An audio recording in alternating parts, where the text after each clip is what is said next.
And my first question to our panelists, and I'll start with you, Daniel, just to tell us a little bit about your homeschool experience, just in a very general sense. Like, what was it like growing up for you in being homeschooled, and some of the things that looked unique for, at least from your perspective, at least in that journey?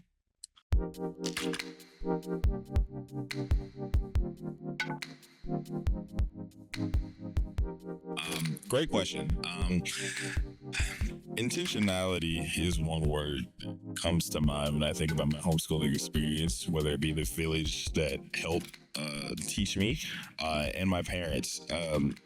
Homeschooling requires a lot of intentionality.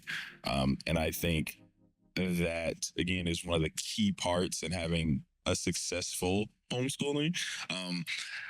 I believe my experience was pretty successful, and as well as all the other panelists here.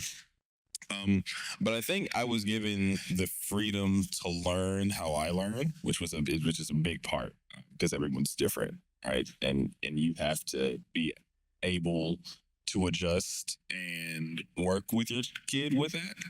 And again, you have the unique experience to be with them 24/7 as someone they trust, obviously, to teach them. So those are all super important aspects that just really made an impact on me. I say being independent to a certain extent, to being free to learn how you learn and explore the things that you're interested in. Because odds are, in our group of Black educators, there was someone somewhere that had the same interests as you. So that would pretty much wrap up my experiences homeschooling. Obasi, you want to share? Yeah, I'd say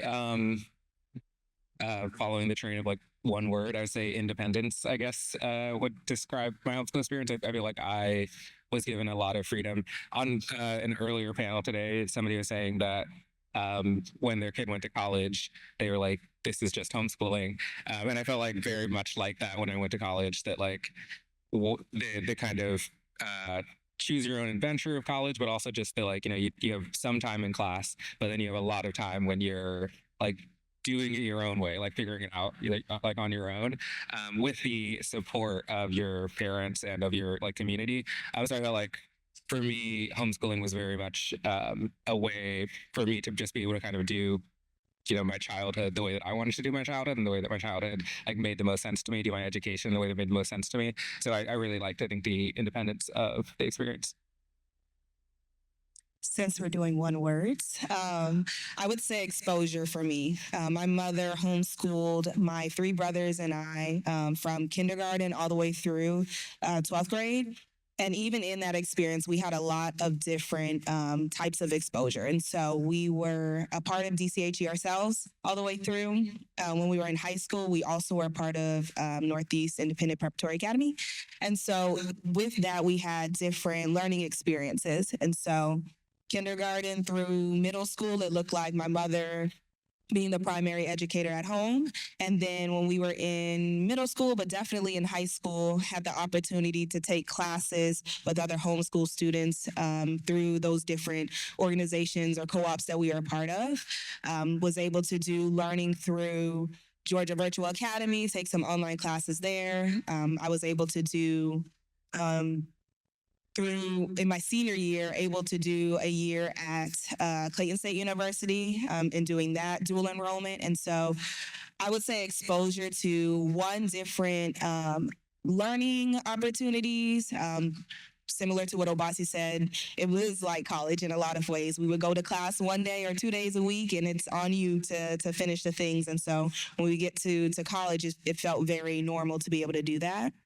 But I would say exposure to those different learning opportunities, as well as different types of genres of classes. So from journalism to being able to do extracurricular activities, to be able to do forensic science and things that I don't know if we would have had the same type of exposure if I was in just a general kind of public education. And so homeschooling for me looked like the ability to learn in a lot of different ways and to experience a lot of different things.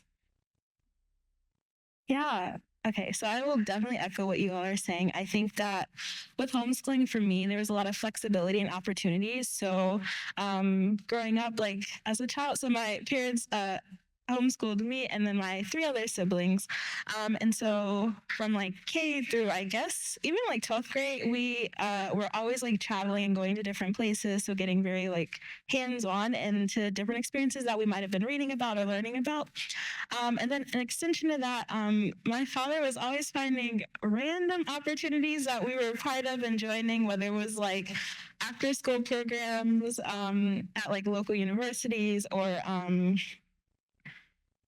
different clubs or like robotics club, which I was a part of, or like really just different things that kind of got us exposed to the world and like really thinking about like our career paths, what we wanted to do as individuals, but then also like really like our impact in the world and what we wanted to have.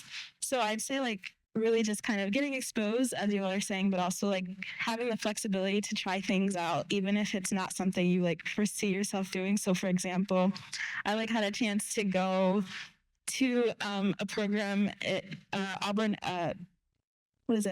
University, so like in Alabama, and randomly look at like entomology, so like the study of bugs. Would never do that currently today, but just having the opportunity to do that, even if it wasn't like a career path I wanted to pursue, but just kind of getting my hands dirty in a sense, collecting bugs. So, yeah. So we would love for you to join us at the Flourish Family Homeschool Conference, January the 29th through the 31st at the New Life Community Center in Church, located in Decatur, Georgia.